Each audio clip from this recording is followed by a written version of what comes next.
Rain pours, lots of standing water on the roads in the Tulsa Metro this afternoon. Let's go now to Tulsa's chief meteorologist, James Adelot, in the Burgraff Fox 23 Severe Weather Center. James, it was a rainy day and we'll have more scattered storms this week, but the storms for tonight are winding down. Yeah, we haven't seen anything severe, but we certainly did see a lot of rain.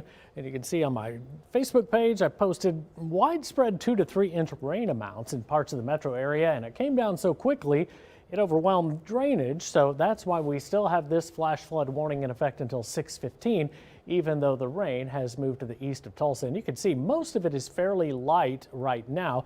A couple of spots with downpours, especially looking into Pittsburgh County and along 270 over toward Hartshorn and then eventually toward Wilburton too. We still have some flash flood warnings posted in parts of southeastern Kansas and parts of south central Oklahoma too. You can still see rain and thunderstorms continue back up close to El Dorado and Kansas, just to the east of Wichita. These are dropping to the southeast, so for most of us, we will have a fairly quiet evening, but cloudy, and we get to enjoy these cooler temps. We're 68 right now in Grove and Grand Lake. Amazing temperatures for mid-June. 73 in Tulsa, 75 though in Sallisaw. Coming up in just a couple of minutes, we will time out more rain and thunder chances as we finish out the work week, but we'll look ahead to a big, fast pivot to a summer weather pattern too. New at 5, local businesses in Owasso are struggling ever since the Cornerstone Shopping Center was shut down last Thursday. At first, they thought it was a gas leak, but state investigators say the real problem is methane gas seeping deep underground. Fox 23's Paige Orr is live near that shopping center. Paige, you talked to the owners and neighbors who say there's no end in sight. Yellow tape is up and businesses are shut down out here at the Cornerstone Shopping Center. And on Thursday, these owners had only a few minutes to get out. Now, they say at least 12 family-owned businesses can't do anything. Since Thursday, the parking lot at the Cornerstone Shopping Center has been a total ghost town. At first, workers thought it was a gas leak, but it is not a natural gas leak. The Oklahoma Corporation Commission and the fire department are now investigating methane gas seeping underground. Ben Sloma owns Screaming Earth Records. The fire department came in around 1 o'clock, maybe 2, and they asked us to evacuate because of a gas leak, and we left. And we haven't been able to come back in since because of the methane that they found in the building. I spoke with the owners of Shepherd Technologies, OR Nutrition, and Thomas Eye and Dental Care. Dr. Dirk Thomas says his eye and dental practice has been here since 2000. He told me he and his wife are scared. They just want to get back inside to help their patients. Katie Shelton, the owner of OR Nutrition, sent me a statement saying this timeline has created a significant financial strain for employees and families who rely on daily sales. She says behind every storefront is a local family, local employees, and a dream that depends on the support of our customers. With no money coming in anytime soon, neighbors like Kathy Rowe are running GoFundMe pages to help. It's going to be weeks, they're saying. I mean, nobody really knows. So most of these people, this is their livelihood, and they can't basically run their business or have income. So they're pretty much dead in the water. Workers first found the leak back on June 18th. Right now, workers are drilling in the back of the complex to try to clear the gas. But it's not going to be a quick fix. To get back inside, they need to see 5 days of clear air samples. That means shops could face at least a week-long delay. Chip Shepard with Shepherd Technologies says he knows they're doing their best. They're doing everything they can. They're working with Oklahoma Corporation Commission together to try to get it resolved quickly, but also safely. In the meantime, owners are getting creative. Screaming Earth Records actually packed up trucks of inventory to set up a temporary shop on 76th Street North. I hope that they get some resolution because every day they wake up and they don't know what's going to happen. Everything's up in the air and the uncertainty, and it's a scary thing right now. They're afraid. Business owners and neighbors say they hope it gets fixed as quickly and safely as possible. They also tell me that when the doors do open up back, they are wanting to have a big fundraiser pop-up event to help these storefronts get back on their feet. Live in Owasso covering news that matters, Paige Orr, Fox 23 News. If you want to help support those displaced local shops, we have the temporary business locations and links to GoFundMe pages in this story on fox23.com. More data center debate in Green Country. The Pittsburgh County Commissioners held a public hearing last night on a tax increment district they say would make the proposed Emerald Data Center economically viable. It would be built on 2,000 acres of land. Commissioners ultimately decided to table the decision and send it back to the Tax Increment District Board. Fox 23's Paris Rain was at that meeting and has reaction. This public hearing was a way for those who live in Pittsburg County to share their opinions with county commissioners before any decision was made. Residents who live in Pittsburg County came to the Southeast Expo Center to speak to the commissioners about how they feel when it comes to the Emerald Project plan. I guess one thing to quickly note, the TIF does support the viability of this project. This is a common development tool used across the state and across the country. We are competing against other data centers across Oklahoma and across the US, and getting this TIF secured will help with that competitive tension against those other projects. For example, last year in Tulsa County and Payne County, there were 2 data center projects approved with 100% property tax abatements. A spokesperson from the company Iron, who is trying to bring the Kiowa data center in, says this TIF district would help with economic impacts. A massive incremental benefit to the county over the 25-year period. So at a minimum, we're looking at $24 million in additional taxes. And we focused on minimums last time because we wanted to show what the minimum might be, but the expected additional property taxes is around $60 million per year. But those who live in the county say it's a no for them when it comes to the data center in general and the economic district. The project plan and economic development agreement does not include a noise plan. The EDA talks about one, but it is not written. The county has not seen it, the public has not seen it, and yet the commissioners are asked to approve the project plan and the EDA tonight without seeing it. What's missing? There's no baseline measurement, no decimal limits, no setback requirements, no infrasound analysis, no enforcement mechanism for when Iron surpasses promised noise pollution levels. Some residents say they want the opportunity for the public to vote on the 85% tax abatement and the proposed Emerald Project Data Center Economic Development Project Plan. There's currently a race to build these giant data centers, but at what cost? The full impact to humans, animals, and habitat will be felt immediately, but it will also have long-term effects. Commissioners decided to table the issue and send it back to the TID board for renegotiations. In Pittsburg County, covering news that matters, I'm Paris Rain, Fox 23 News. The company planning the data center, Iron, sent us a statement that reads in part, quote, "We respect the commissioner's decision to allow additional time before taking action and understand that a project of this scale deserves careful consideration and thorough public discussion." New at 5 as Bixby works through a months-long leadership transition after the city manager was arrested and the mayor resigned. City leaders say rebuilding public trust remains a top priority. Fox 23's Jaya Brown is live at Bixby City Hall. Actually, here in the newsroom, excuse me. Jaya, city leaders told you they're trying to keep the process open as they search for the city's next leader.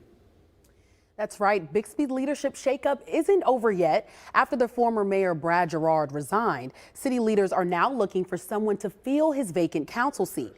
That's a decision that could help them figure out who will be Bixby's next mayor. The Ward 4 seat opened after Gerard stepped down in May. He admitted he mishandled how the city dealt with it when the city manager, Joey Weedle, was arrested multiple times for a DUI. And now 11 applicants, after one recently dropped out of the race, want to help the city move forward. Monday night, the city council interviewed the first 6 candidates in its open meeting. 5 more will be interviewed next month. Now, I got a chance to ask acting mayor Bobby Schultz how the election process will go. Because we've had a vacancy, then the city charter calls for us to do that. It's like the U.S. Constitution. That's our governing document, and it can be changed, but it has to be changed by a vote of the people. The appointment is especially important because the new council member will help select Bixby's next mayor. City leaders previously delayed that decision until all 5 council seats are filled. I also asked Schultz if the recent controversies affect how the council evaluates candidates, and he said this. One of the other questions that was asked last night, and I think is important, is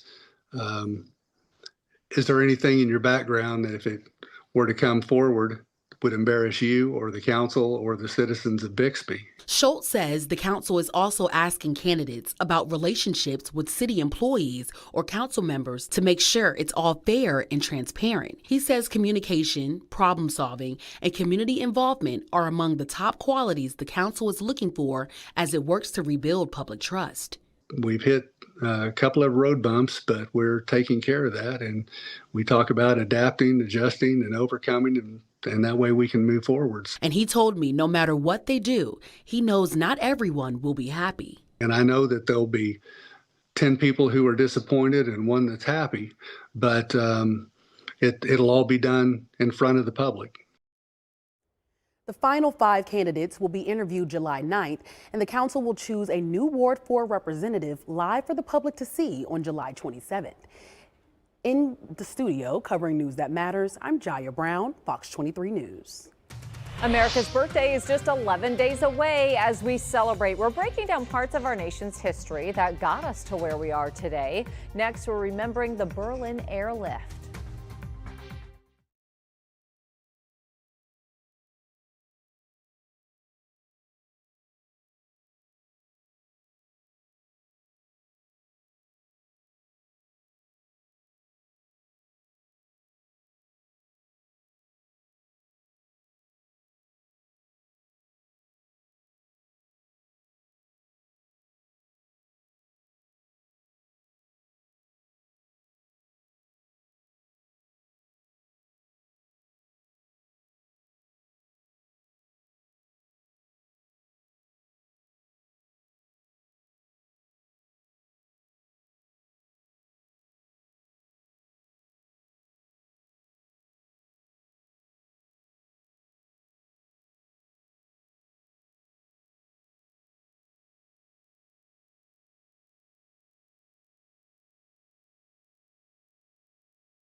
New at 5, at a time when the United States is fighting a war in Iran, we look back at a moment when America faced down a crisis without firing a single shot. For America Remembers, Angela Brown looks back at the Berlin Airlift.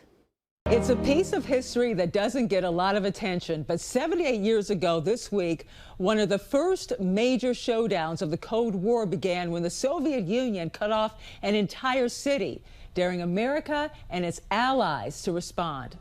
Help from above. These images capture a sign of hope for people in Berlin gathering at fences to watch American and British planes land, carrying coal for heat, food, medicine, Many thought this could not work on this scale. America disagreed.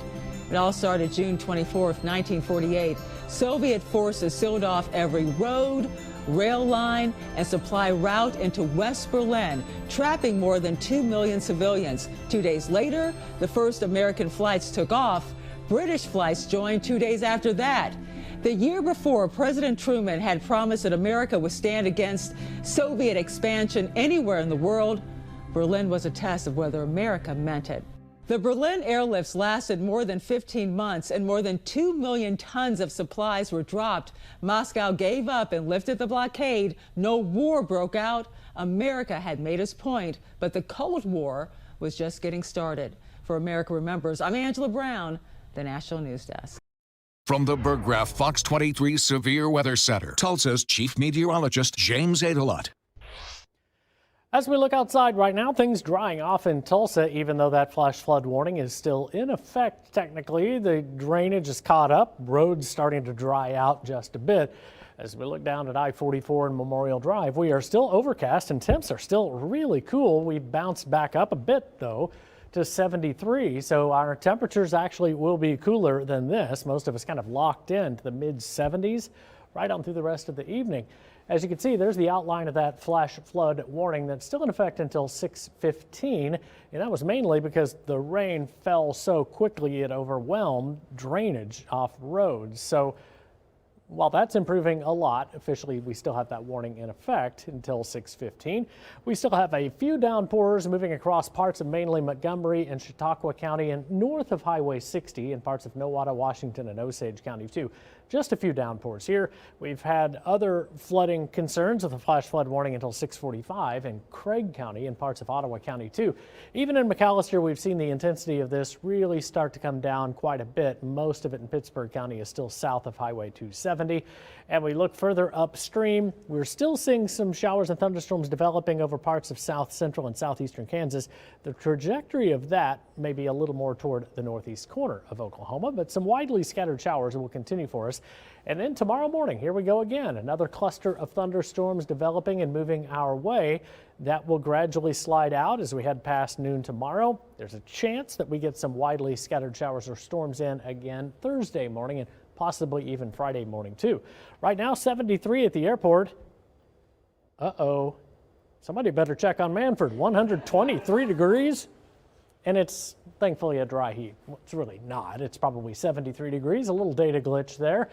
As we look at rain over the next 5 days, you can see we've got shower and thunder chances coming tomorrow, Thursday, and Friday. Most of this will be in the morning and midday. Saturday's activity will mainly happen during the early morning hours, and then we just crank up the wind and the heat. Just an overall a limited severe weather risk over the next few days with wind and of course flooding the main concerns. Midday tomorrow, it will be a struggle to see temps warm, 78 degrees, light south winds and scattered showers and thunder.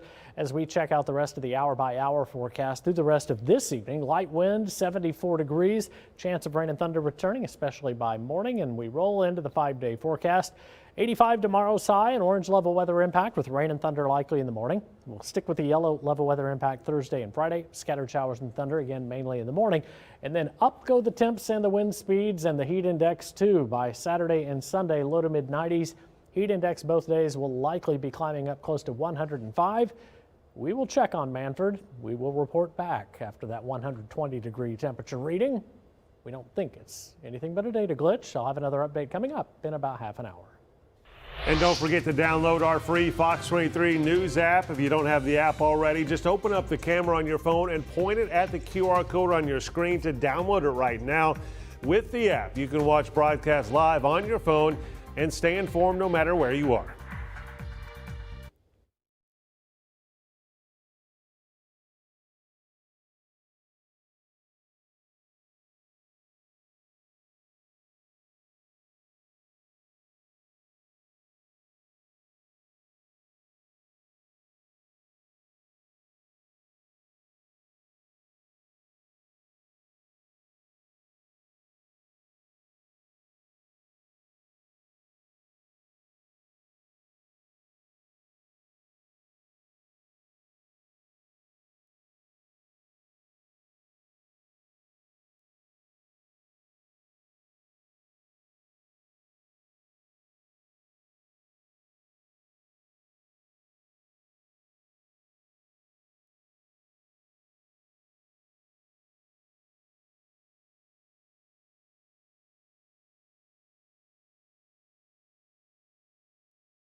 48 national teams, 104 matches, 16 amazing cities, 3 host nations, 1 FIFA World Cup 26 coverage destination. Today is the final day of the second round in the group stage of the World Cup. Already in the books today, Portugal cruised past Uzbekistan 5-0, and England and Ghana ended in a scoreless draw. That match just finished, and coming up next on Fox 23, Panama and Croatia will face off at 6. The World Cup is why Fox 23 News is online right now instead of on TV. And wrapping it up tonight, a late night game between Colombia and DR Congo. That game kicks off at 9 our time on FS1. Here's a look at scores from yesterday. France beat Iraq 3-0. Norway won a close one against Senegal 3-2. And despite going down 1-0, Algeria battled back in the second half to beat Jordan 2-1.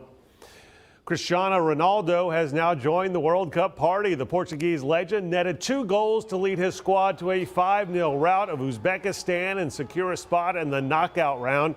Ronaldo's goals come on the heels of standout performances by fellow superstars Lionel Messi, Kylian Mbappe, and Erling Haaland.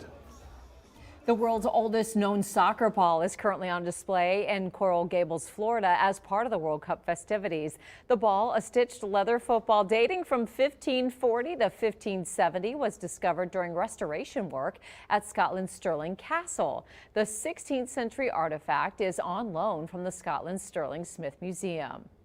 Now, this is part of an exhibition, a wider exhibition that is called Diplomacy and the Beautiful Game. And what we want to highlight, of all the many matches that have very interesting histories, we wanted to focus on Scotland-Brazil. Why? Because, of course, Scotland is credited as one of the inventors of the game, and Brazil made it an art. The historic artifact will be on display at the Coral Gables Museum until Saturday. Soccer fans have been marching in the streets of the cities where their favorite teams are playing World Cup matches. In Miami, Scottish fans were joined by a robot wearing a kilt. Take a look right there, dancing. The robot danced along the bagpipers' tunes. Scotland's next match is tomorrow in Miami against Brazil. The team is currently 3rd in the Group C standings. Drone operators, take note of this reminder if you're heading to any of the matches. You cannot fly near stadiums or fan festivals during World Cup events. Federal authorities say more than 300 drones have been seized around the country for violating this rule. Anyone who gets caught has to answer to federal air marshals. It can result in federal criminal charges that come with fines up to $100,000. Now for some sad news. What was supposed to be a fun World Cup gathering ended in tragedy in Jordan. Police say one person was killed in a stampede after a crowd of more than 10,000 people gathered to watch Jordan play Algeria. 8 others were injured in the incident in Amman, the capital of Jordan. The forensic department will determine the cause of death. Today's FIFA tournament update is brought to you locally by Nissan. Another packed house in the city council meeting focused on a future data center. The latest community taking a stand and what the company is saying in response. That's just ahead at 5:30.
Covering news that matters. Fox 23 News at 5:30 starts right now.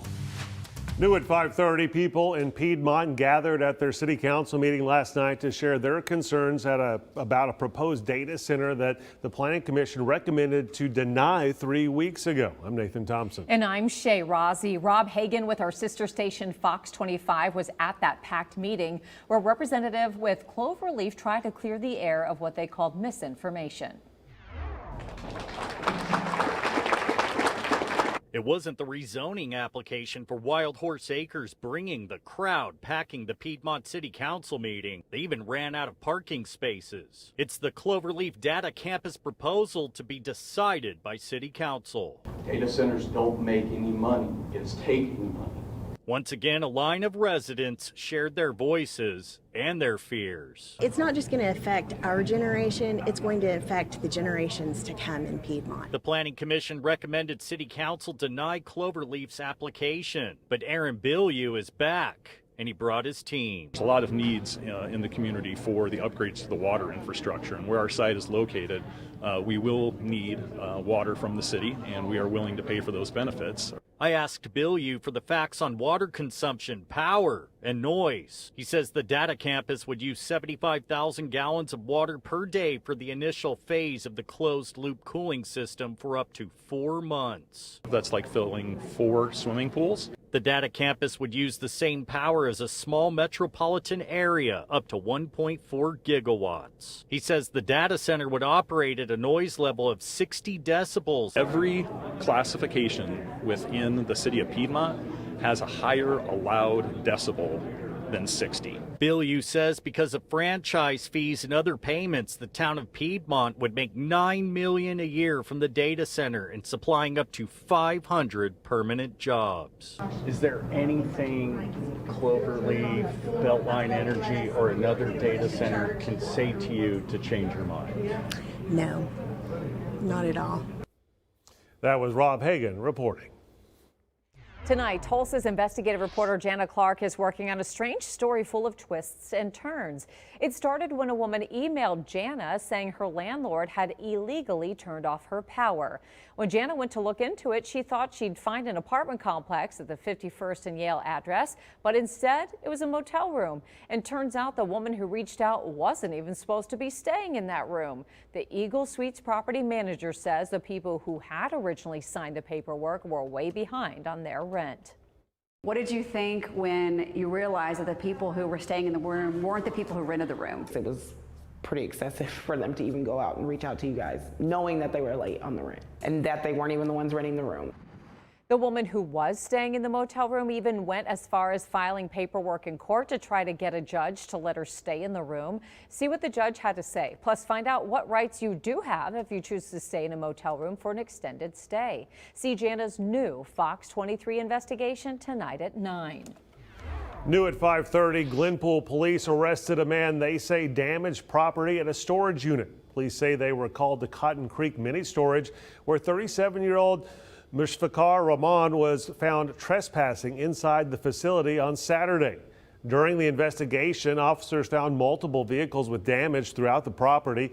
They say he admitted to using a crowbar to break into a pickup truck and also causing damage to other vehicles on the lot. Police say he did $1,300 in damage. Rahman was booked into the Tulsa County Jail for third-degree burglary and malicious injury to property under $2,500. A group of IT companies agreed to repay $7 million after admitting to receiving COVID-19 relief loans they were not eligible for. According to the U.S. Attorney's Office for the Northern District of Oklahoma, the companies received nearly $5 million in second-round CARES Act loans processed through BOK Financial here in Tulsa. Under the settlement, the companies admitted they exceeded the program's 300-employee limit and should not have received the forgivable loans. The $7 million settlement includes more than $5 million in restitution to the Small Business Administration. We're learning new details about a weekend crash at a South Tulsa subway. We told you Saturday this subway near 61st and Memorial was damaged badly in the crash. Police say a woman pulled into a space in front of the Subway, but when she went to brake, she instead accelerated into the front of the store. Luckily, no one was hurt, but the Creamy Taiyaki and ice cream restaurant next door was also damaged and is closed until the building is inspected and repaired.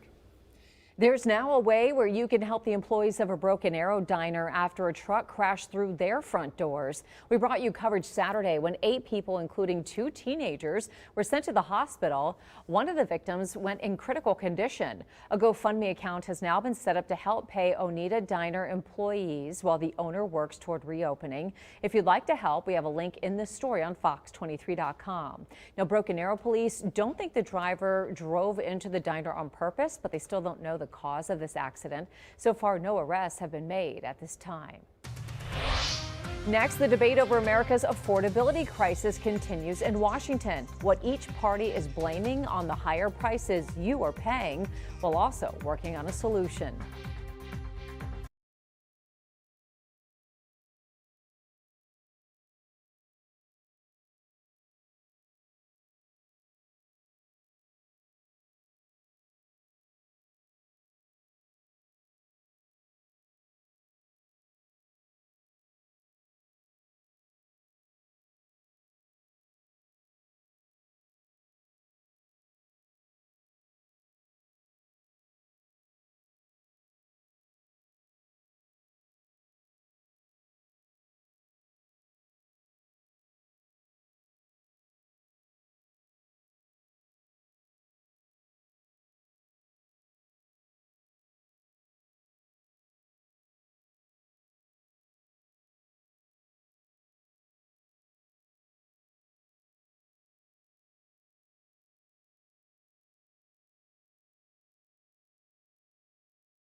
New at 5:30, after the U.S. Senate came together yesterday to pass a housing affordability bill. Today, it was back to the usual partisan back and forth arguments about which party is better equipped to bring down prices and end the affordability crisis. Mark Meredith has more from Washington. How do we make life more affordable? It's the question Americans nationwide are asking, and on Capitol Hill, lawmakers say they too want answers. On Tuesday, the Senate Banking Committee examining America's affordability crisis. The hearing coming only hours after lawmakers passed a bipartisan bill aimed at lowering housing costs. But the blame game continues, with Democrats accusing the president of inflicting higher prices thanks to tariffs, the war with Iran, and the cutback of some clean energy subsidies. It has been nonstop Trumpian extravaganza of corruption and incompetence. Republicans firing back, pointing out most taxpayers paid less to the IRS thanks to the recently passed Trump tax cut bill. 100% of Democrats voted against the tax cuts for 97% of Americans. Democrats say affordability will be a major issue in the upcoming midterms, pointing to the president's claims that the crisis is a hoax. Is the affordability crisis a hoax made up by Democrats? It is not a hoax. This is something that families are dealing with every single day. While most everyone admits there's a problem, there's little consensus on how to bring prices down. Point to the one time in the whole history of the world and credit cards globally where it's worked once. I got it. And that is when the giant corporations... No, you didn't answer my question. No, I'm not... All I asked was, sorry, I'll reclaim my time, Mr. Chairman. And when it comes to the economy, the White House insists it's not all bad news. It points to the stock market, which has been breaking records near daily and boosting Americans who are investing and those Americans saving for retirement. In covering the news that matters, I'm Mark Meredith in Washington, Fox 23 News. As we look outside right now, cloudy skies continue, but we do have more rain chances as we head through the rest of the week. I'll show you when we pivot to a summer weather pattern, bringing on the heat index.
New at 5:30, lawmakers on Capitol Hill want to improve safety for flyers. Grady Trimble reports the lawmakers met with executives from airline industry groups pushing to improve technology and modernize programs. Senate lawmakers are looking to make flying safer amid recent runway incidents and close calls between planes. They spoke with airline industry leaders on Tuesday about what improvements can be made. Recent tragedies and incidents reinforce that we can never become complacent take safety for granted or lose our shared resolve to mitigate risks. Just days ago, a Delta Airlines jet and an American Airlines plane had a near miss. The two aircraft were about 300 feet from each other near Boston Logan International Airport. Luckily, no one was injured, but it's still motivating efforts to prevent similar incidents in the future. But regardless of that outcome, they still remain a warning call for and a reminder that our aviation system is fragile and that we must act. As the nation deals with an air traffic controller shortage, Transportation Secretary Sean Duffy has pushed for an increase in recruiting and a revamp to a currently outdated system, though industry leaders fear that process could take years. We just don't want to see no solution while we wait for a solution to the more permanent, maybe even a better solution 7 years down the road. We'd love to see something implemented across the board sooner than later. And on Monday, the Federal Aviation Administration awarded Airspace Intelligence an $875 million contract to overhaul flight scheduling and improve flight management. In Chicago, covering news that matters, I'm Grady Trimble, Fox 23 News. From the Berggraf Fox 23 Severe Weather Center, Tulsa's Chief Meteorologist James Adelot. Things have quieted down and we are drying out, at least for now, after heavy rain between about 1 o'clock and 3 o'clock that passed across the metro area. Many of us picking up more than 2 inches of rain, some of us close to 3. As we check the hour-by-hour numbers through the rest of the evening, you can see we kind of hold steady in the low to mid 70s. Radar right now still showing that flash flood warning. It's officially in effect until 6:15, but while the water continues to recede, drainage on streets and roads catches up to all that rain that fell pretty much all at once. We still have some downpours in parts of northern Washington, northern Osage County, and into Montgomery and Chautauqua County right now. That's continuing to slide east into parts of Craig County, where we have a new flash flood warning, at least another flash flood warning. That's in effect until 6:45.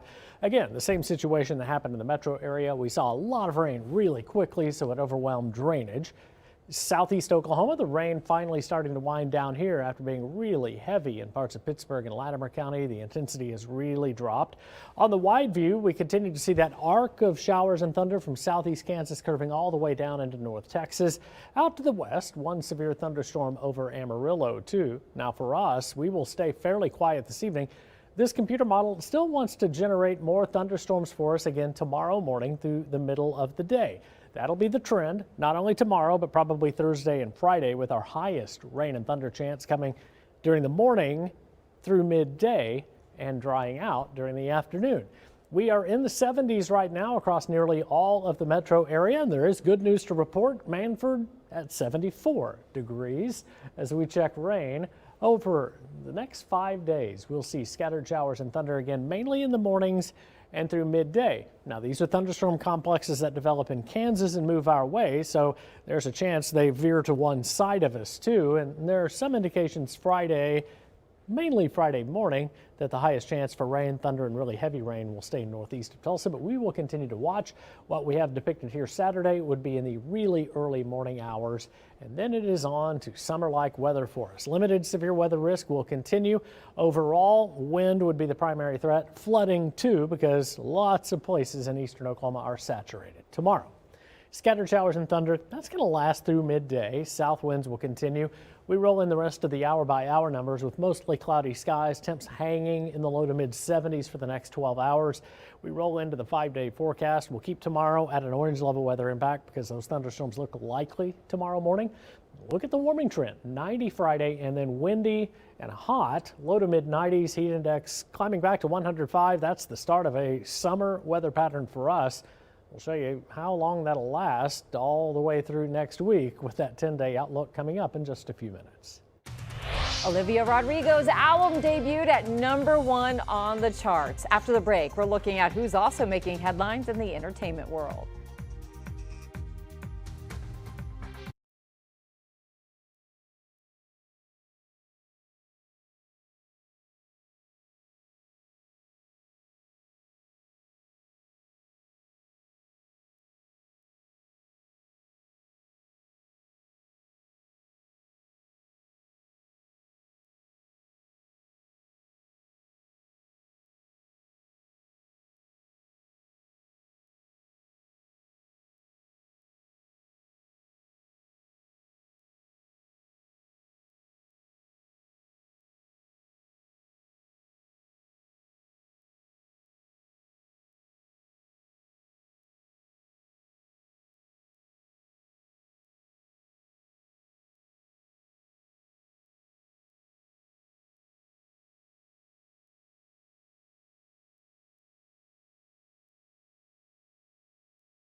New tonight, a trio of talented women are making headlines in the entertainment world. Here's Douglas Hyde with a look at a new album, a new movie, and a new tour.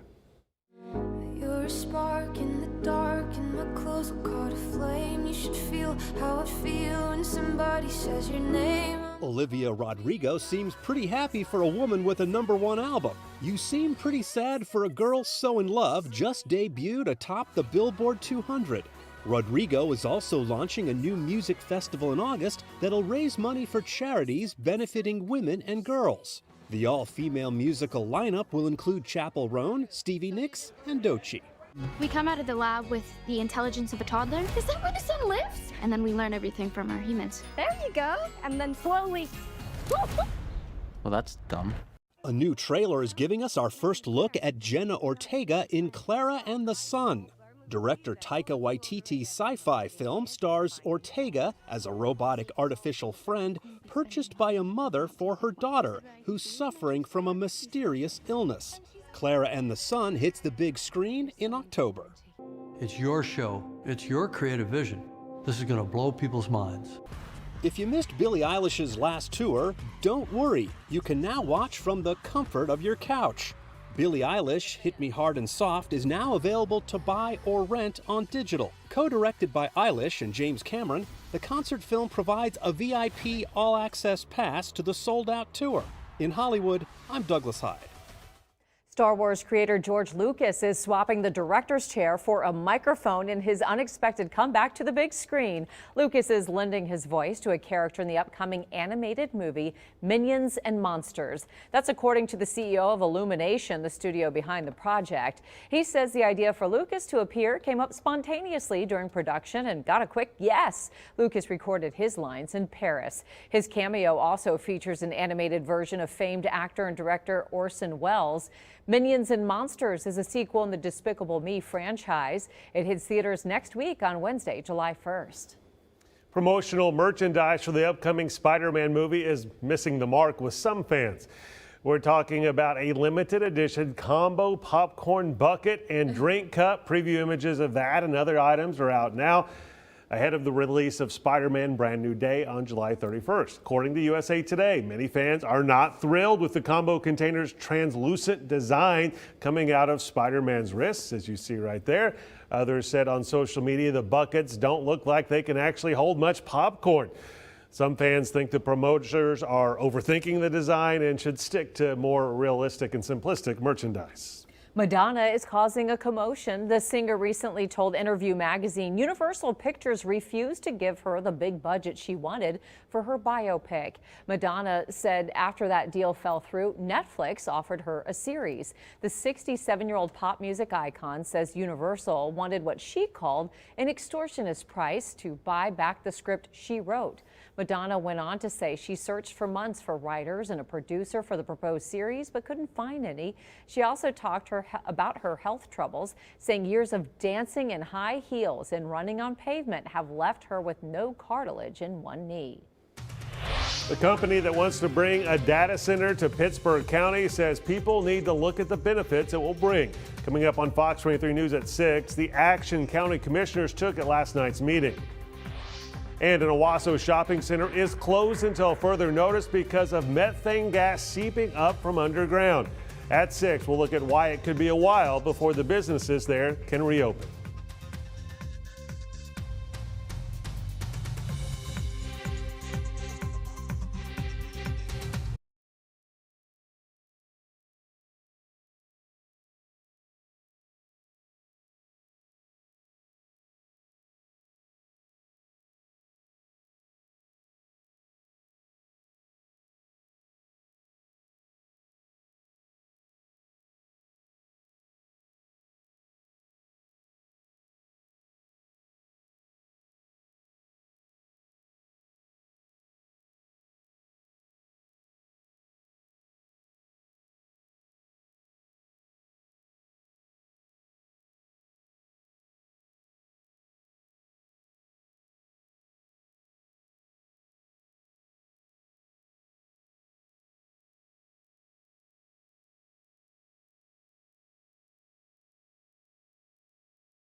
covering news that matters. Fox 23 News at 6 starts right now.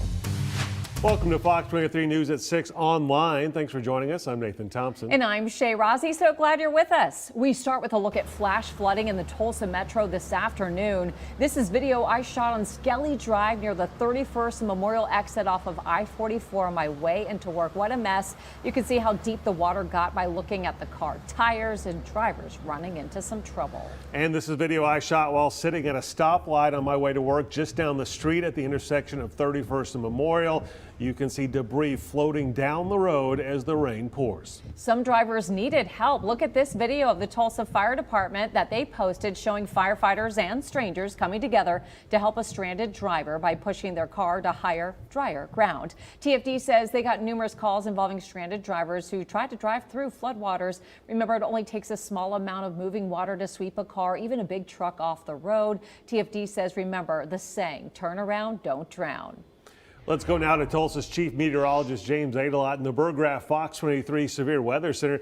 James, it was a rainy day and we'll have more scattered storms this week, but things are winding down for tonight. Yeah, the atmosphere is really stable now after being blasted with those really heavy downpours that caused that street flooding. Things are quieting down and drying out right now, even though we do stay cloudy. We still might see a sprinkle or two as we work through the next couple of hours. Most of that unlikely. Our flash flood warning you can see outlined in green here, that actually expires in about 14 minutes. We still have a flash flood warning till 6:45 for northern and central Craig County. And we still have more widely scattered showers over Chautauqua and Montgomery County. They're dropping to the southeast, but they are slowly weakening too. Southeast Oklahoma, things much weaker here south of 270, but you get down toward the Red River, and that's where we have our strong and severe thunderstorms, but they are sweeping to the east right now and will not be a problem for us. It is 73 in Tulsa, still in the rain-cooled air, 69 Grove and in Tahlequah too. And if you're heading out this evening, don't expect much of a temp drop. Most of us locked in to the low to mid 70s through the rest of the evening and overnight. Now coming up, more rain and thunder chances on the way, and we'll talk about a quick change over to a summer weather pattern too. Now to continuing coverage of a situation in Owasso. Some businesses are struggling ever since the Cornerstone Shopping Center was shut down last Thursday. At first, they thought it was a gas leak, but state investigators say the real problem is methane gas seeping deep underground. Fox 23's Paige Orr live near the shopping center. Paige, you talked to the owners and neighbors who say there's no end in sight. Yellow tape is up and businesses are shut down out here at the Cornerstone Shopping Center. And on Thursday, owners only had a few minutes to get out. Now there's around 12 family-owned businesses that can't do anything. Since Thursday, the parking lot at the Cornerstone Shopping Center has been a total ghost town. At first, workers thought it was a gas leak, but it is not a natural gas leak. The Oklahoma Corporation Commission and the fire department are now investigating methane gas seeping underground. Ben Sloma owns Screaming Earth Records. The fire department came in around 1 o'clock, maybe 2, and they asked us to evacuate because of a gas leak, and we left. And we haven't been able to come back in since because of the methane that they found in the building. I spoke with the owners of Shepherd Technologies, OR Nutrition, and Thomas Eye and Dental Care. Dr. Dirk Thomas says his eye and dental practice has been here since 2000. He told me he and his wife are scared. They just want to get back inside to help their patients. Katie Shelton, the owner of OR Nutrition, sent me a statement saying this timeline has created a significant financial strain for employees and families who rely on daily sales. She says behind every storefront is a local family, local employees, and a dream that depends on the support of our customers. With no money coming in anytime soon, neighbors like Kathy Rowe are running GoFundMe pages to help. It's going to be weeks, they're saying. I mean, nobody really knows. So most of these people, this is their livelihood, and, you know, they can't basically run their business or have income. So they're pretty much dead in the water. Workers first found the leak back on June 18th. Right now, workers are drilling in the back of the complex to try to clear the gas, but it's not going to be a quick fix. To get back inside, they need to see 5 days of clear air samples. That means shops could face at least a week-long delay. Chip Shepard with Shepherd Technologies says he knows they're doing their best. They're doing everything they can. They're working with Oklahoma Corporation Commission together to try to get it resolved quickly, but also safely.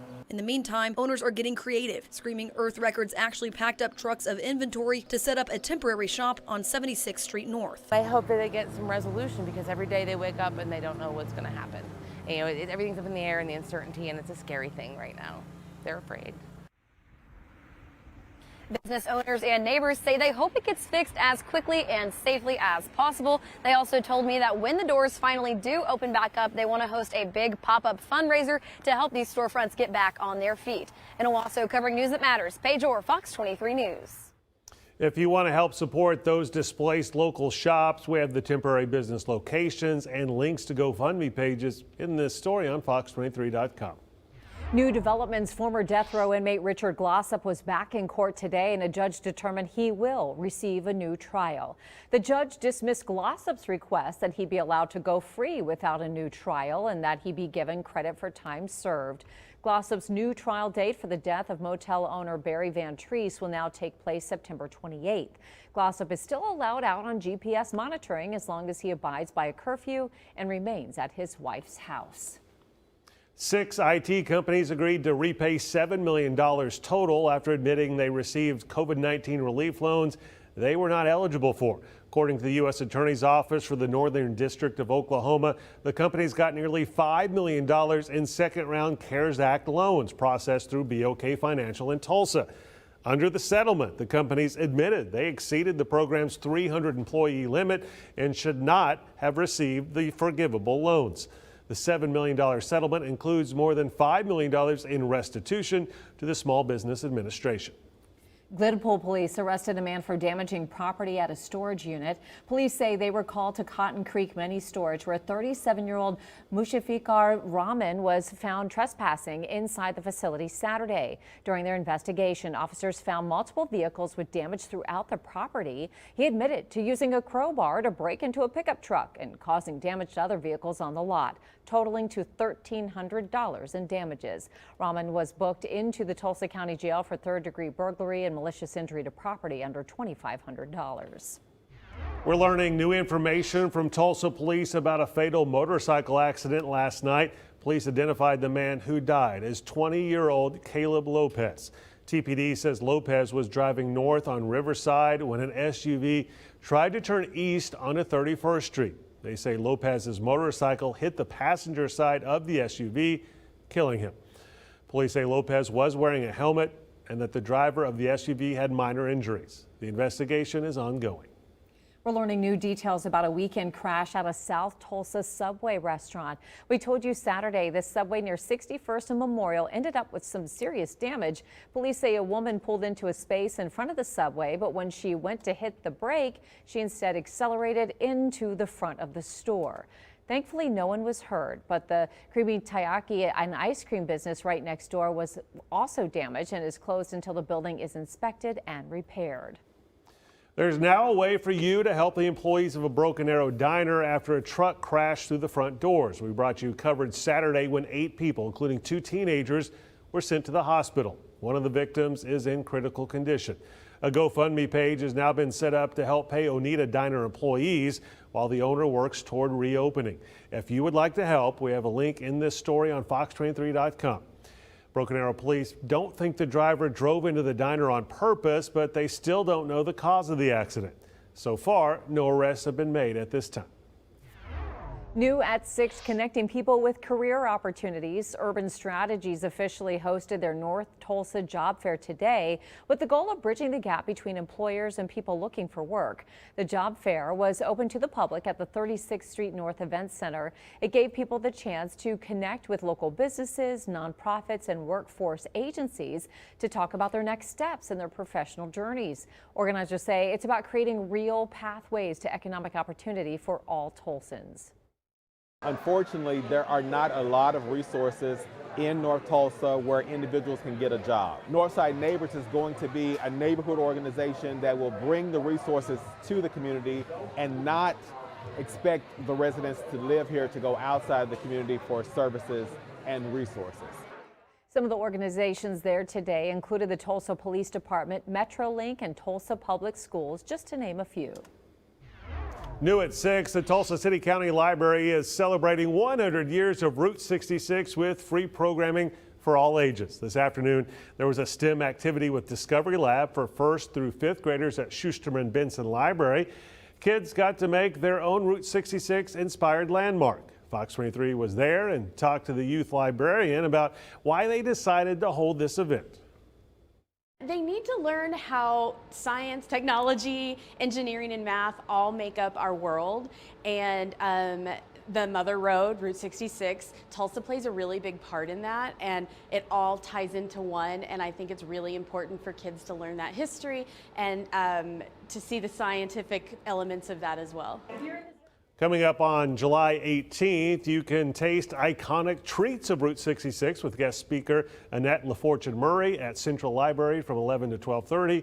Or you can learn the lure of Route 66 with Reese Martin, president of the Oklahoma Route 66 Association, at Schusterman Benson Library from 11 to noon.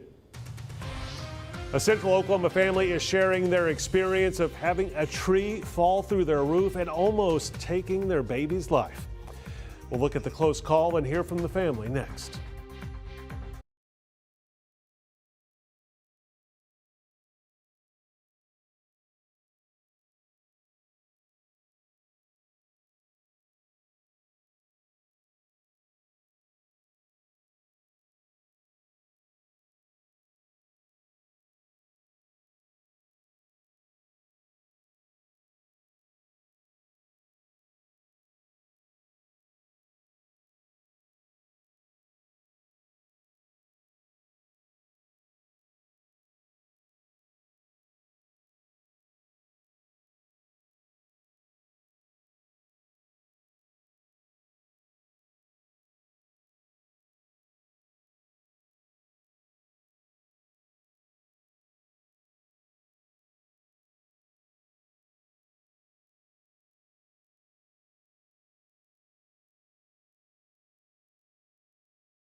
New at 6, there have now been 16 new world screwworm infections reported in U.S. animals. The CDC says there have been no locally acquired cases reported in people, and the risk to people remains low. But the parasitic fly can infect humans in areas where the insects are circulating, and the agency is asking people to watch out for symptoms. Mandy Gaither has more on what you should know about the New World screwworm. It's a species of parasitic fly that feeds on the flesh of warm-blooded animals and people. New World screwworms lay eggs in wounds and body openings, which hatch into larvae and eat live tissue. We hope for the best and prepare for the worst, and I believe that's where our states and USDA both are aligned. Mostly cattle have been impacted so far, and Texas has had the majority of cases. There was also a dog infected in New Mexico. One way U.S. officials are responding is by releasing sterile flies. The USDA says it's an eco-friendly technique that disrupts the parasitic fly's ability to reproduce. That was very successful in eradicating screwworm from the United States and all the way down through Central America back in the 50s, 60s, and into the early 2000s. And I believe it can be a successful technique again. While the CDC says the risk to humans remains low, the agency says to watch for symptoms, including unexplained painful wounds or sores that don't heal, a foul-smelling odor or bleeding, seeing maggots or feeling movement in open wounds or sores. Any suspected infections in people or animals should be reported to local or state health officials, and protect against the flies in areas where they're present by keeping open wounds clean and covered, limit exposed skin by wearing loose-fitting, long-sleeved clothing, use an EPA-registered insect repellent to prevent insect bites, treat clothing and gear with permethrin, and sleep indoors or in rooms with screens. For Health Minute, I'm Mandy Gaither. Earlier this month, the U.S. Food and Drug Administration issued an emergency use authorization for generic over-the-counter medication to treat New World screwworm infections in dogs and cats. While the agency says most U.S. pets are at low risk of being infected, the risk increases in areas with confirmed cases. New at 6, you've probably seen their scooters and bikes on Tulsa streets, and now the company behind them wants to be on Wall Street. The company Lime is financially backed by Uber. Lime sees its value at $1.6 billion. Analysts say Lime is already large and global. As of last December, it operated in 230 cities across 29 countries. Lime first came to Tulsa back in October of 2018 with just 100 scooters and has remained the dominant brand on Tulsa streets ever since, as other companies have now gone away. There's no word on when an initial public offering will officially be made. The Fox 23 severe weather team is keeping an eye on more rain while cleanup is underway in other parts of the state from the storms earlier this week that produced tornadoes. Chantel Navarro talked to one family who nearly lost their infant son when a tree fell through their home near where their baby was sleeping. Literally fell over. Dennis Batchoffer recording this video early Monday morning. His 16-foot tree slamming down the front of his house. It actually sounded like a thud and just like a bunch of hail hitting the house. That thud, though, just barely missed his 18-month-old's window. Our daughter's room is right there, so that was our first thing, was making sure she was fine. Meanwhile, the winds were howling. The KOCO storm team clocked gusts reaching about 70 miles per hour. And Katie Lambert says she woke up to their house shaking. I looked outside and I literally saw the mist just like going in circles. It was so crazy. Just a few houses down, Matthew Dowling is hard at work. Clearing a neighbor's yard after more downed trees, and having a near miss himself. While I'm cutting this up and getting this off their house, this piece fell on my trailer. This is the first of 6 calls he's gotten today. For him, it's the job. But for the couple, it's actually a bit frightening, you know? Yeah. And it's just us. So it's actually going to be real difficult actually trying to get it all hauled off and get it taken care of. We've been burning all morning, but I mean, especially because we're kind of out of pocket right now with, like, you know, the proper funds, especially with the tree this big. But costs aside. Oh, we are 100% grateful. For sure. From the Burggraff Fox 23 Severe Weather Center, Tulsa's Chief Meteorologist James Adelot. Well, the heaviest rain has moved out, at least for now. We've got more rain and thunder that could bubble up over the next few days. Take a look outside because we are drying out. The water has receded that caused so many flooding problems, a lot of street flooding, roads with the drainage just overwhelmed by all the heavy rain between about 1 and 3 o'clock. But even outside now, we're getting a glimpse of sunshine coming through. As we take a look at the numbers hour by hour this evening, not a whole lot of motion here. Temps in the low to mid 70s pretty much all evening too. Some widely scattered sprinkles or showers could develop. Right now it looks like most of the action is still to our north and northeast. We still have a flash flood warning in effect till 6:45 for northern Craig County, even though additional rain is really tapered off. It'll pick back up again. You can see a little downpour moving from parts of Montgomery County to the southeast. That's going to be moving into Independence and Coffeyville soon. Southeast Oklahoma, even here, the showers and thunderstorms have largely moved on. You have to work your way into the Red River Valley to see a severe thunderstorm. That's just out of our coverage area by about a county. On the wide view, other showers still continuing to try to develop out in northwest Oklahoma. They will not move our way. But as we roll through the hour by hour forecast, this evening a few spot showers around, and then tomorrow morning here comes another area of rain and thunder. That's going to be the trend over the next few days, with the highest chance for rain and thunder coming during the morning hours, maybe lasting up to midday or even early afternoon. We've got low to mid 70s right now in the metro, 72 downtown, 71 Broken Arrow over the next 5 days. More rain on the way. Remember, we're looking at mornings to middays for tomorrow, Thursday, possibly Friday too. Saturday, most of the activity ending pre-dawn, and then we will deal with heat and a summer weather pattern on the way. There will be a limited severe weather risk. Gusty wind and flooding will be our primary concern. As we look at the middle of the day tomorrow, some widely scattered showers and thunderstorms will continue.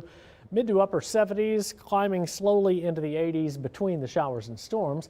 Overnight, most of us stay quiet. Then we get into tomorrow morning, where we're looking at low to mid 70s. Scattered showers and thunder will continue tomorrow. Most of that gone by midday to early afternoon. Even Thursday and Friday, some morning shower and thunder chances, depending on the exact path of thunderstorms coming our way from Kansas. But it certainly looks like we pivot to a summer weather pattern Saturday and Sunday. Breezy, high humidity, temps climbing into the 90s, and the heat index, that's going to pack quite a wallop too. It'll feel like 105 plus. That's going to be the story all the way through most of next week. Mid to maybe a few upper 90s. I'd say summertime is just a few days away. Another update with radar in just a few minutes.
Now, Fox 23 Sports, driven by Jim Norton's T-Town Chevy.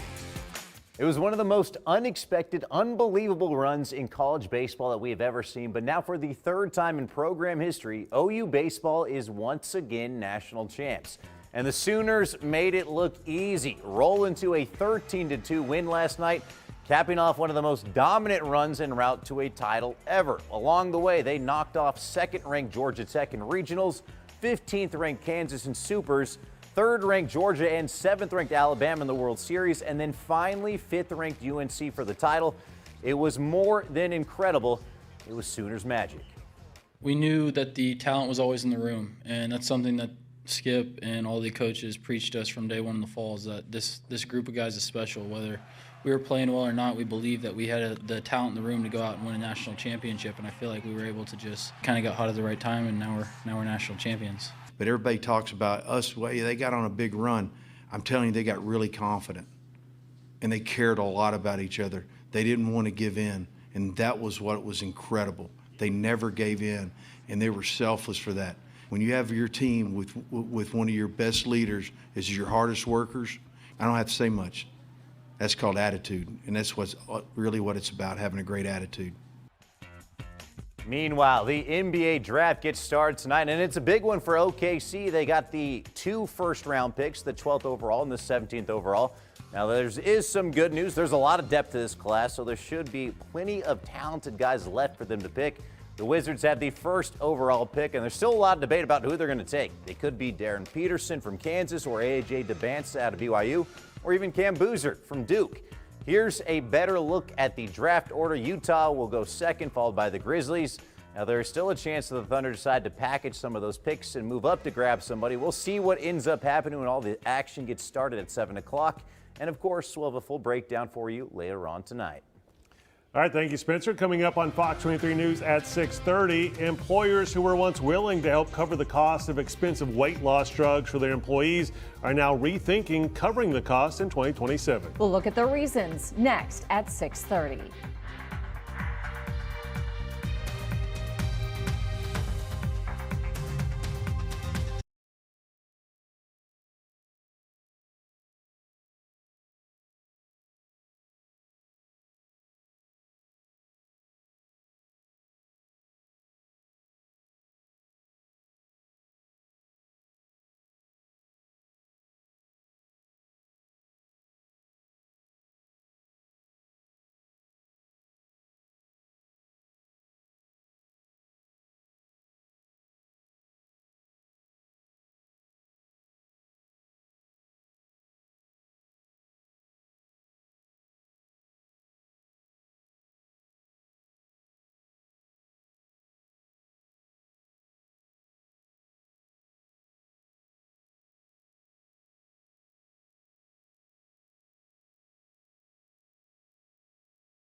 Covering news that matters. Fox 23 News at 6:30 starts right now. A U.S. Senate committee says there are too many close calls in the sky over the U.S. when it comes to air travel. I'm Shay Razi. And I'm Nathan Thompson. Thanks for joining us. We'll look at what a hearing examined today in Washington, D.C. But first, here are tonight's top local stories. Flash flood warnings just ended about 15 minutes ago after being in effect for parts of our viewing area since this afternoon. Rain fell so quickly it overwhelmed storm drains and caused flooding on some local roads in Green Country. We are in the middle of several days of rain and storm chances. First responders want to remind you, do not drive on flooded streets. They've already had to help people here in Tulsa today. We'll have a look at the full forecast coming up in 15 minutes. Former death row inmate Richard Glossop was back in court today, and a judge determined he will, in fact, receive a new trial. The judge dismissed Glossop's request that he be allowed to go free without a new trial and that he be given credit for time served. Glossop's new trial date for the death of motel owner Barry Van Treese is now set for September 28th. Glossop is still allowed out on GPS monitoring as long as he abides by a curfew and remains at his wife's house. The Cornerstone Shopping Center in Owasso remains shut down after investigators discovered methane gas seeping underground beneath the property. Business owners have been locked out since last Thursday, leaving storefronts empty and revenue on hold. Crews are drilling behind the complex to remove the gas, but officials say shops must show 5 consecutive days of clean air tests before reopening. That could mean at least another week of delays as business owners search for temporary ways to stay open. Now to our continuing coverage over concerns about air travel in the U.S. Senators heard testimony on Capitol Hill about multiple close calls and other issues impacting the level of safety in the sky over the U.S. Matt Galka is in Washington with a look at how we're seeing these close calls almost monthly and are also seeing deadly disasters. Delta 2361 going Rockets of America. America 3161, where you going? You cleared us for takeoff, 3161. The air traffic audio from Boston's Logan Airport over the weekend documents the moments two passenger jets came within an estimated 300 feet of each other. It was another airport close call ahead of a Senate hearing examining the near misses around the country. Regardless of that outcome, they still remain a warning call for and a reminder that our aviation system is fragile. In far too many of these incidents, the difference between a close call and a deadly disaster has come down to a single, highly trained and professional individual taking emergency action. Former New Hampshire governor and current Airlines for America president and CEO Chris Sununu told lawmakers the U.S. aviation system is the safest in the world, but still, more investment in updating air traffic control would go a long way in keeping the skies safe. Congress should absolutely build upon its $12.5 billion down payment toward air traffic control modernization with the next round of funding to ensure that technology gaps that have been ignored for the past 30 years finally get addressed. There have been a string of deadly aviation incidents around the country in June. A private jet crashed in Texas, killing 1. 8 people died in a military test flight of a B-52 in California. And 12 people were killed in Missouri when a skydiving plane went down. The mid-air collision over the Potomac River last year that killed 67 was still also fresh on the minds of those pushing for safety improvements. The unfortunate truth in aviation is that we make the most progress on safety only after lives have already been lost. Senate Democrat Tammy Duckworth says the president's push for a planned 250-foot-tall triumphal arch at the entrance to the Arlington National Cemetery is also jeopardizing air passenger safety. She urged the FAA to reject pressure to fast-track the project near Reagan National Airport's airspace. Reporting in Washington, I'm Matt Gelka. In a developing story, an attempt by 5 states to ban the purchase of sugary drinks and candy with food stamps hit a legal roadblock. The Trump administration had issued waivers that allowed some states, including Oklahoma, to restrict those food item purchases through SNAP. But a district judge in Washington, D.C. ruled today the Department of Agriculture didn't have the authority to approve waivers in the 5 states. The decision came after 5 food stamp recipients filed a lawsuit saying they need the restricted items for health and wellness. Governor Kevin Stitt's office says Oklahoma got identical waivers to the 5 states that now have court orders on them to halt restrictions. But the governor's office says Oklahoma is still free to restrict SNAP users from buying soda and candy with SNAP benefits. Fox 23 is told for now it's believed the ruling does not impact Oklahoma and the state will continue business as usual when it comes to SNAP restrictions. New at 6:30, many employers who agreed to help cover the cost of their employees' access to weight loss drugs say they won't do it again in 2027. Angela Brown looks at why some of these companies believe the investment in their own employees losing weight is no longer worth it and why the current results aren't sticking.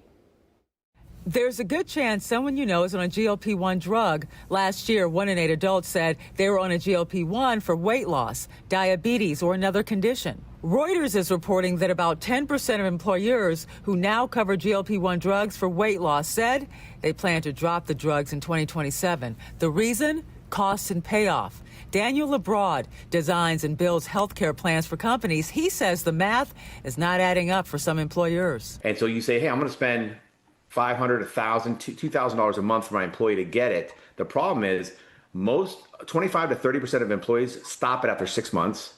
50% stop after 12 months. So if I put an employee on, if I just spent $12,000 to $20,000 on an employee for a GLP-1 for a year and then they drop it, what happened? I wasted as an employer. I wasted $20,000 in claims. The waste, he says, happens after someone stops. Most patients regain the weight, so those months of claims don't pay off long term. Now, you've probably seen the headlines that GLP-1 prices are coming down. That's true. It's a real shift. Chris Klum, the deputy administrator of the Centers for Medicare and Medicaid Services, told Fox Business earlier this year that the administration's drug pricing deals are being felt. Right now, if you need a GLP-1, you're now paying half of what you were paying just a couple of months ago before he announced those deals. But that savings is showing up in direct sales and on Medicare and Medicaid, not necessarily in the deals employers negotiate for their workers. Last year, the president announced a deal that would cover obesity drugs for adults at lower prices through Medicare and Medicaid. In addition to short-term users, there are also long-term users, and more people actually qualify for a GLP-1.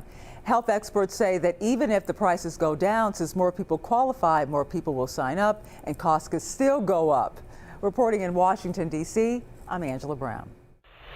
President Trump says a deal to have peace with Iran is in the works. Coming up, we look at why there are still many unknowns ahead when it comes to a final agreement. A drug dog responsible for finding hundreds of pounds of drugs across the state has died. That story and more in tonight's Oklahoma in a Minute, next.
Our look at news across Oklahoma in a minute begins in Oklahoma City. The Highway Patrol announced the death of its longtime drug-sniffing dog, Dak. Dak joined the Highway Patrol back in 2015 and retired just a few weeks ago. During his life and career, he's credited with finding thousands of pounds in illegal drugs, including fentanyl, cocaine, meth, and pot throughout the state. In Lawton, repair work is starting at Lawton High School after being damaged in Monday's storms. The storm blew the roof off and water poured in. The same storm system damaged several communities across the state. And in Marietta, fire crews battled flames at the Texoma Trailers manufacturing facility. They say the fire started in a kitchenette and then spread to the attic and the roof. One person was working inside, but there were no injuries, and it took crews 2 hours to contain the flames. That's a look at news across Oklahoma in a minute. Cloudy, but most of the rain is pretty much finished. I'll zero in on where we still have some showers. We'll look ahead at the arrival time of the next round of rain and thunder that could bring some severe weather threat and also some flooding threats too. Today's show anchor Savannah Guthrie made a new plea for answers in her mother's disappearance. Coming up, why there's some new action after a ransom note mentioned Nancy Guthrie could be dead.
Now to the latest on the war in Iran. Diplomatic efforts to permanently end the war in the Middle East are in full swing, but questions remain about what has actually been agreed to. Rebecca Castor is in Washington with a look at what is known and how things are proceeding. From Pakistan to the United Arab Emirates, top Iranian and U.S. officials are continuing talks with mediators, hoping to reach a final lasting peace deal for the region. I think Good groundwork was laid over the last 72 hours, but a lot of work remains to be done, and we want to hear from our partners. We want to make sure that their views are taken into account. Following the first round of talks in Switzerland, oil traffic is ramping up in the Strait of Hormuz. But there's growing confusion over another key part of the negotiations. Tehran is denying it agreed to international nuclear inspections, directly contradicting the White House. President Trump insists it's part of the deal. They're wrong. They know they're wrong. They told us inside, and we have it down 100% inspections. And if they were right, I'd cancel the meetings right now. On Capitol Hill, lawmakers are questioning both Iran's commitments and the administration's plan to unfreeze Iranian assets for food purchases. Democrats want a full briefing on what's been agreed to so far. I continue to call on Trump, Secretary Rubio, and the rest of the leadership team to brief the full Senate without delay. It's outrageous none of us have gotten a briefing yet. Why don't they want to give us a briefing? Are they embarrassed? Is it so vague that they told Iran one thing and we'll have to tell the world another? While there are currently no plans for White House officials to brief lawmakers, President Trump is set to meet with defense contractors Wednesday to discuss ramping up weapons production. In Washington, covering news that matters, Rebecca Castor, Fox 23 News. New at 6:30, the Supreme Court has thrown out a case that involves wearing dreadlocks in prison. A devout Rastafarian tried to sue prison officials for cutting his dreads. But a majority decision written by Justice Neil Gorsuch says the man has no merit for that. That's because local officials were not aware of the details in federal law that protect religious rights. The court's 3 liberal justices dissented. The ruling will likely make it harder for believers of any faith to claim federal religious protections in prison. Rastafari is a religious and political movement that started in Jamaica in the 1930s. New at 6:30, Today Show anchor Savannah Guthrie made a new plea after a ransom note reportedly from her mom Nancy Guthrie's kidnappers said Nancy had died. Brian Abel has the latest on the case, law enforcement's response to the note, and that agonizing plea from Savannah. Somebody knows something. Savannah Guthrie Tuesday morning publicly reacting on the Today Show to the news that a ransom note investigators believe is from the kidnappers of her mother Nancy said that she had died. This is the life that my sister lives, that I live, that my brother lives, that our extended families live, that our children live every day. And we are in agony. The note sent to media outlets said Nancy Guthrie died shortly after the February 1st kidnapping from her Tucson, Arizona home, and that the abductors didn't mean to kill her. A week after the kidnapping, Savannah seemingly responding to that note on Instagram. We received your message, and we understand. If true, some experts suggest the timing of her death would match the evidence of the case. We know that her cardiac monitor stopped reading any sort of a signal on that evening. Details of the note were not reported at the request of law enforcement authorities in an effort to protect the investigation. The criminals were trying to, in real time, create a defense that they didn't mean for her. It doesn't matter, but that they didn't mean for her to die. The Pima County Sheriff's Department, the lead agency on the investigation, told CNN only that it remains active and ongoing. We cannot be at peace. So no matter how much I try to come out here every day and smile and find that joy, and I will, I promise I will. This is a moment to tell you that we need your help. We're begging for your help. In Washington, covering news that matters, Brian Abel, Fox 23 News.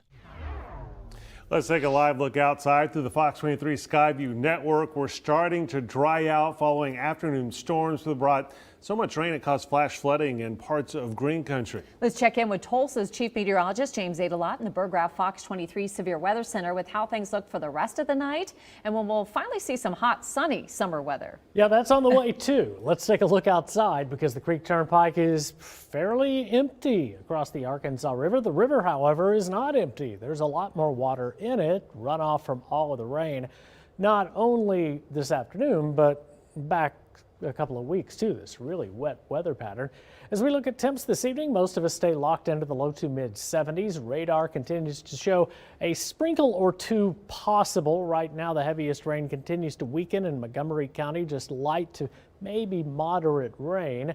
This flash flood warning disappearing at 6:45 because that was the expiration time. Even southeast Oklahoma starting to see the last of the rain even pushing out of Latimer and parts of Pittsburgh County too. Now on the wide view, we have a break on the way. There are some scattered showers and thunderstorms way out to the west, but they will not move our way as we head through the evening. Again, a stray shower possible, but overnight tonight into tomorrow morning, an uptick in rain and thunder chances that'll last into the midday again before that starts to move on out. So we will have more scattered showers and thunder tomorrow, most likely morning and midday. That could reset again for Thursday morning and midday too, depending on the exact path of these Kansas thunderstorms that start to develop and move our way. 70s in the metro area right now, 71 in Broken Arrow. Rain over the next 5 days will continue to show shower and thunder chances not only tomorrow but Thursday and Friday, really focusing on mornings and through the middle of each day. By Saturday, most of the rain and thunder should be gone after the early morning hours. These storms will pose at least a limited severe weather risk. Flooding is probably our biggest concern because the ground is saturated in most spots. Middle of the day tomorrow, mostly cloudy, some widely scattered showers and storms continue, 78 degrees. As we check out the rest of the hour-by-hour forecast, mostly cloudy. Not much change in temps because of those clouds. Rain and thunder chances picking back up again as we roll through tomorrow morning and through the middle of the day. We will see a steady temperature climb Thursday and into Friday. We'll see 90 back on Friday, depending on the exact path and the longevity of any shower or thunderstorm chances Thursday and Friday morning. That will affect temps a lot, but what won't affect temps as we roll toward the weekend will be leftover rain and thunder. It's going to be hot. Temps climbing into the low to mid 90s. It will be plenty windy too. And the heat index values over the weekend likely climbing up close to 105, if not a little higher. Definitely higher as we roll back to work next week. Temperatures creeping up through the mid 90s. We might even see an upper 90s sprinkled in here too. But thanks to all the recent rain, the landscape really green, so I don't expect to see triple-digit heat just yet. This is the last weekend of June, and this is marking that pivot into a summer weather pattern. Now coming up new on Fox 23 News after the game this evening, we'll have another timing update on rain and thunder chances tomorrow.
Tonight on Fox 23, we have World Cup action, Panama versus Croatia at 7 o'clock.